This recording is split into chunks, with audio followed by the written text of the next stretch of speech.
अस्सलाम वालेकुम डिफेंसर्स friends, defence updates में J-35 स्टेल्थ एयरक्राफ्ट से मुतालिक महदूद कॉम्बैट रेंज के दावों और हकाइक पर बात करेंगे। भारत का टैंकर तैयारों से मुतालिक बड़ा फैसला, जर्मनी की मजीद Meteor air to air missile acquisition, Indonesia की फ्रिगेट्स एक्विजिशन समेत दीगर अहम बैन अल-अक़वामी दिफाई खबरें भी इस वीडियो में शामिल हुई। So let's start.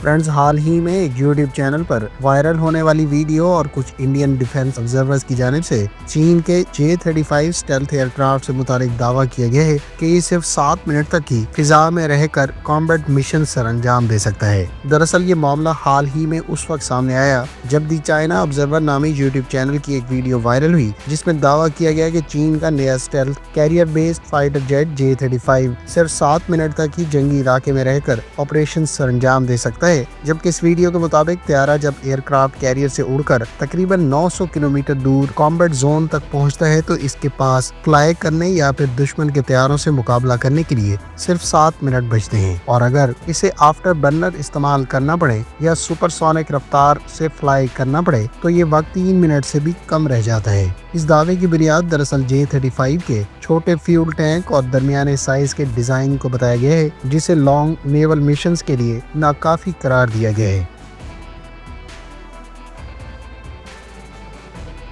लेकिन इधर एक साबिक अमरीकी फाइटर पायलट जो F-16 फाइटर एयरक्राफ्ट और F-18 दोनों तैयारों को फ्लाई कर चुका है, उसने इस दावे को तफसीली तजिए के बाद मुकम्मल तौर पर गलत साबित कर दिया है। इस पायलट के मुताबिक सबसे बुनियादी गलती J-35 के कॉम्बैट रेडियस से मुतालिक है, जबकि ओपन सोर्स मालूमात के मुताबिक J-35 की असल कॉम्बैट रेडियस तकरीबन 1800 किलोमीटर है, जो वायरल होने वाली वीडियो में बताए गए फासले से तकरीबन 2 गुना बनती है। और इस पायलट के मुताबिक सिर्फ यही नुक्ता ही 7 मिनट वाले दावे की बुनियाद को कमजोर कर देता है। इसके अलावा इस F-16 फाइटर एयरक्राफ्ट पायलट के मुताबिक वीडियो की सबसे बड़ी तकनीकी गलती इंजन और फ्यूल कंजप्शन को समझने में की गई है। चाइना ऑब्जर्वर ने यह दलील दी है कि चूंकि J-35 में 2 इंजन है और F-35C में 1 इंजन इस्तेमाल हो रहा है और दोनों तकरीबन 9 टन फ्यूल ले जाते हैं, इसलिए J-35 का फ्यूल कंजम्पशन तकरीबन दूना होगा। उन्होंने मिसाल दी कि जैसे एक बाल्टी में फ्राइड चिकन रखी हो, जबकि एक आदमी अकेला खाए या 2 आदमी मिलकर तो बाल्टी जल्दी खाली हो जाएगी। साबिक पायलट के मुताबिक ये मिसाल बिल्कुल गलत है, क्योंकि J-35 में 2 F-35 जैसे तो बड़े इंजन नहीं लगे, बल्कि 2 छोटे WS-21 इंजन इस्तेमाल हो रहे हैं, जिनमें से हर एक तकरीबन 10 टन थ्रस्ट रखता है। दोनों इंजन मिलकर तकरीबन इतनी ही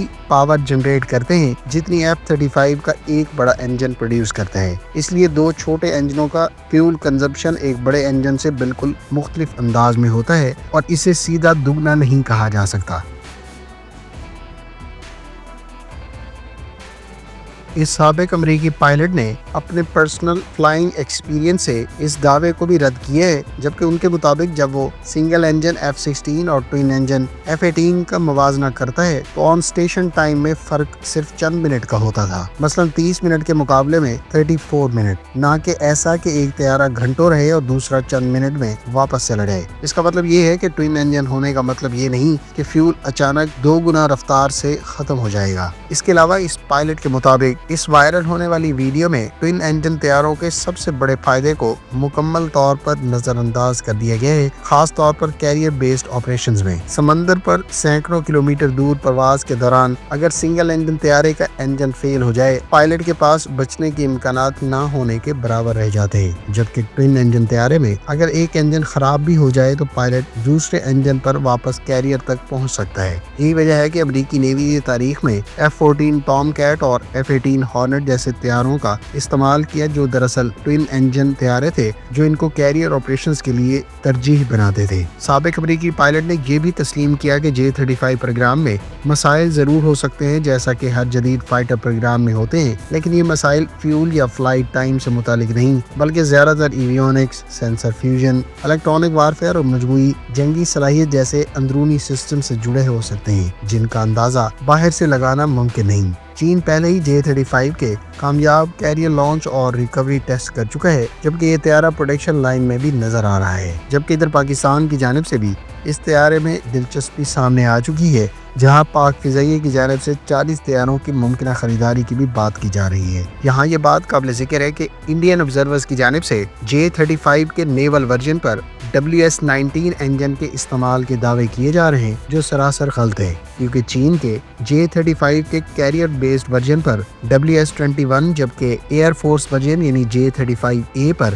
WS-19 انجنز کا استعمال ہو رہا ہے۔ لہٰذا صرف اسی بات کو ہی لے کر انڈین دعووں کی حقیقت کو بڑا واضح انداز میں پرکھا جا سکتا ہے۔ ادھر اس وائرل ویڈیو میں یہ بھی دعویٰ کیا گیا تھا کہ چینی سرکاری ٹی وی نے غلطی سے فیوجیان کیریئر پر J-35 کی بجائے J-20 دکھا دیا ہے، جو اس بات کا ثبوت ہے کہ چین J-35 کی ناکامی چھپا رہا ہے۔ لیکن حقیقت یہ ہے کہ چین کی وزارت دفاع سرکاری طور پر J-35 کی electro magnetic assisted take of اور لینڈنگ کے علاوہ اس پر مختلف فلائٹس کے حوالے سے پہلے ہی تصدیق کر چکا ہے، جبکہ J-35 دنیا کا پہلا اسٹیلتھ فائٹر ہے جس نے سمندر میں الیکٹرو میگنیٹک کیٹاپلٹ سسٹم کے ساتھ سرٹیفکیشن حاصل کی ہے، یہاں تک کہ یہ صلاحیت ابھی کے لیے امریکی F-35 پر بھی موجود نہیں ہے۔ آخر میں سابق امریکی فائٹر پائلٹ نے اس ویڈیو کو ایک تکنیکی تجزیے کی بجائے پروپیگنڈا یا غلط قرار دیتے ہوئے کہا ہے کہ ان کے مطابق J-35 پر تنقید کی گنجائش ضرور ہے، لیکن 7 منٹ والا دعویٰ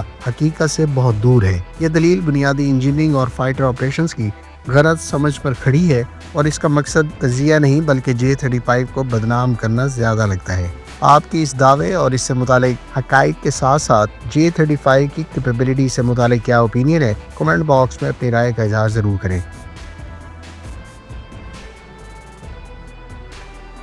فرینڈز، تازہ ترین اطلاعات کے مطابق برطانوی اور امریکی ایئر فورسز نے مڈل ایسٹ میں اپنے ایسٹس کی پریزنس کو ریپڈلی انکریز کر دیے ہیں۔ رائل ایئر فورس کے نمبر 12 اسکواڈرن کے 4 یورو فائٹر ٹائفون طیاروں کو اب سے کچھ دیر پہلے قطر ڈپلائی کیے گئے ہیں، جبکہ امریکی ایئر فورس کے بھی ایڈیشنل ایریا ریفیوجل ٹینکر طیارے ریمسٹن ایئر بیس کی جانب موو کیے گئے ہیں۔ ان موومنٹس اور combined US and Royal year Force کے ایئر ایسٹس کی ریجن میں متوقع تعداد 79 ایئر کرافٹ بتائی جاتی ہے، جو یقینی طور پر اس خطے میں کسی بھی قسم کے میجر ڈیولپمنٹ کا پیش خیمہ ثابت ہو سکتی ہے۔ خیال رہے کہ امریکہ کی جانب سے پہلے ہی ایران کو مختلف اوکیزنز پر دھمکیاں دی گئی ہیں، جبکہ ادھر امریکی اور برطانوی ایئر فورس کے ایسٹس کی اتنی بڑی تعداد میں اس خطے میں موجودگی آبزرورز کی جانب سے خاص طور پر نوٹ کی جا رہی ہے۔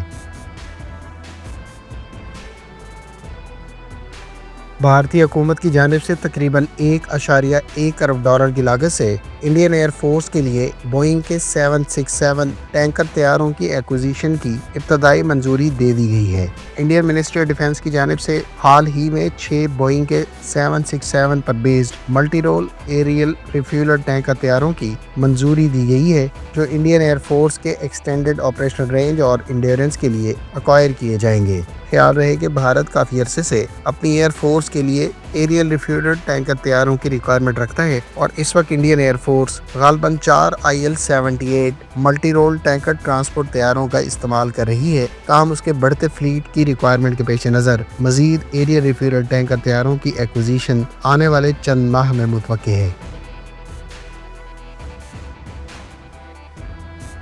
انڈونیشیا کے بارے میں اطلاعات ہیں کہ وہ برطانوی کمپنی بیب کاک کے ساتھ مزید 2 ایرو ہیڈ 140 فریگیٹس کی ایکوزیشن سے متعلق بات چیت کو فائنلائز کر چکا ہے۔ انڈونیشیا اور برطانیہ نے اب سے کچھ عرصہ پہلے 4 ارب پاؤنڈ کی لاگت سے مشترکہ میری ٹائم کوآپریشن ایگریمنٹ سائن کیا تھا، جس کے تحت انڈونیشین نیوی کے لیے 2 ایرو ہیڈ 140 فریگیٹس بیب کاک کی جانب سے فراہم کیے جانے کی اطلاعات تھیں، تاہم تازہ ترین اطلاعات کے مطابق اس سلسلے کی 2 مزید فریگیٹس بھی اب انڈونیشیا کی جانب سے ایکوائر کی جا رہی ہیں۔